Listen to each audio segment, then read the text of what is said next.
कई लोग अपने इस फॉर्म को सटीक तरीके से भरें, उसके बावजूद उनका सत्यापित का कोई भी डिटेल उनको नहीं मिल रहा है।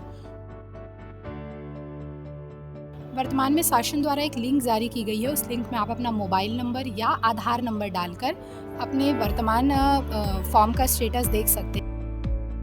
तो दावा आपत्ति के भी जो फॉर्म है वो कहाँ पर प्राप्त होंगे?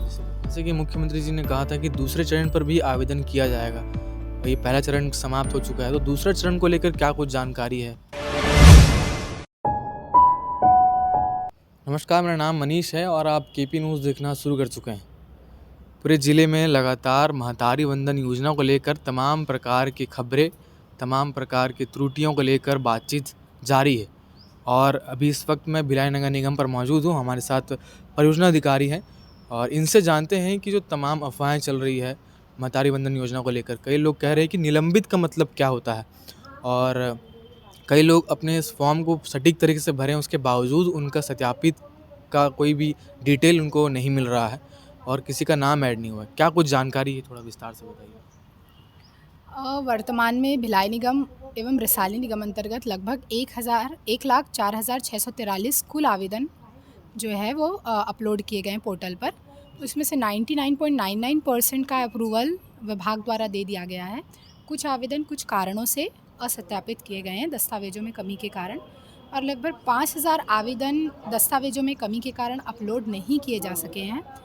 वर्तमान में शासन द्वारा एक लिंक जारी की गई है। उस लिंक में आप अपना मोबाइल नंबर या आधार नंबर डालकर अपने वर्तमान फॉर्म का स्टेटस देख सकते हैं। अगर उसमें सत्यापित दिखाता है, मतलब कि आपका फॉर्म एक्सेप्ट कर लिया गया है। अगर किसी स्तर पर लंबित दिखाता है तो आप अपने निकटस्थ आंगनबाड़ी केंद्र या परियोजना कार्यालय में संपर्क करके आप अपना दावापत्ति दर्ज करा सकते हैं। इसके अतिरिक्त अगर आपका आवेदन उसमें मोबाइल नंबर या आधार नंबर डालने पर कोई भी जानकारी आपको नहीं दिखाई देती, तो कुछ दस्तावेजों में कमी के कारण आपका आवेदन अपलोड नहीं हो पाया होगा, तो इसकी भी सूचना आप अपने निकटस्थ आंगनबाड़ी केंद्र या परियोजना कार्यालय में दावापत्ति के माध्यम से दर्ज करा सकते हैं। शासन द्वारा आपके समस्त आपत्तियों का शीघ्र निराकरण करने का प्रयास किया जा रहा है। दावा आपत्ति को लेकर ऑनलाइन और ऑफलाइन दोनों ही ऑप्शन दिए जा रहे हैं। तो दावा आपत्ति के भी जो फॉर्म है वो कहाँ पर प्राप्त होंगे, जिसे भरना हो?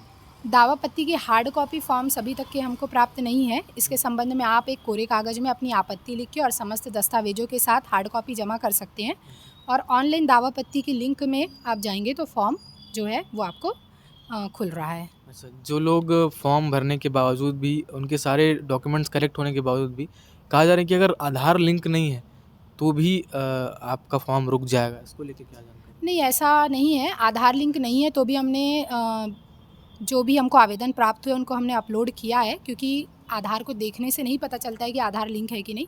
तो इसके लिए हमको एनपीसीआई से अभी लगभग 1900 कुछ डेटा हमें भिलाई निगम से और 132 आवेदिकाओं की डेटा हमें रिसाली निगम में प्राप्त हुआ है। उनका जो बैंक खाता है वो आधार से लिंक नहीं है, तो उनकी सूचना उनको फ़ोन के माध्यम से दी जा रही है कि 30 तारीख के भीतर आप अपने निकटस्थ अपने संबंधित बैंक में जाकर अपना जो आधार है उससे बैंक खाता को लिंक करा लें, ताकि डीबीटी जब किया जाए तो जो राशि है वो आपके खाते में अंतरित की जा सके। मैम, दावा आपत्ति कितने तारीख तक किया जा सकता है? दावापत्ती का कल आखिरी दिनांक है। 23 से 25 तक दावापत्ती आमंत्रित किया जाना है। तो कल सभी आंगनबाड़ी केंद्र खुले रहेंगे। आप अपने निकटस्थ आंगनबाड़ी केंद्र या परियोजना कार्यालय में अपनी आपत्ति दर्ज करा सकते हैं। जैसे कि मुख्यमंत्री जी ने कहा था कि दूसरे चरण पर भी आवेदन किया जाएगा और ये पहला चरण समाप्त हो चुका है, तो दूसरे चरण को लेकर क्या कुछ जानकारी है? दूसरे चरण को लेकर अभी शासन द्वारा कोई भी दिशा निर्देश हमें अभी तक प्राप्त नहीं है। अच्छा, तो अभी जितने लोगों ने भी फॉर्म भर लिया है, बताया जा रहा है कि 1 मार्च से सारी जो फॉर्मेलिटीज़ वो कंप्लीट हो जाएंगे और 8 तारीख के सभी खातों में पैसा आ जाएंगे।